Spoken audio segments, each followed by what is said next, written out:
घरोघरी मातीच्या चुली या मालिकेच्या येणाऱ्या भागामध्ये आपल्याला पाहायला मिळणार आहे. रणदिवेंच्या घरी पूजा चालू असते. जानकी पूजेला बसलेली असते. तेव्हा जोगतीन तिला म्हणत असते, तुला जे संकट वाटत आहे ते तुझ्यासाठी आशीर्वाद आहे. जानकीच्या डोक्यामध्ये लताबाईंना घराबाहेर काढायचे असे चालू असते. जानकीला जोगतीन असं का बोलली ते कळत नसते. जानकीला तिची आई खूप वर्षांनी भेटणार असते. जानकीच्या लहानपणीचा फोटोचा अर्धा तुकडा उडत लताबाईंच्या पायाजवळ येतो.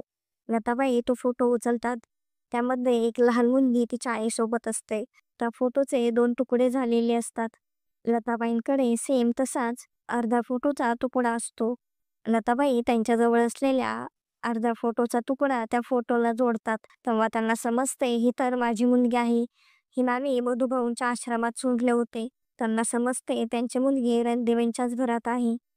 ऐश्वर्याला ते पाहून खूप मोठा धक्का बसतो. ऐश्वर्याने तर लताबाईंना ऋषिकेशची आई म्हणून घरामध्ये आणलेले असते. पण आता लताबाईच जानकीच्या आई असतात. ऐश्वर्याचा डाव तिच्यावरच उलटणार असतो. तर आता आई आणि लेकीची भेट कशी होणार हे पाहणे खूपच इंटरेस्टिंग होणार आहे. असेच नवनवीन अपडेट जाणून घेण्यासाठी आपल्या चॅनलला नक्की सबस्क्राईब करा.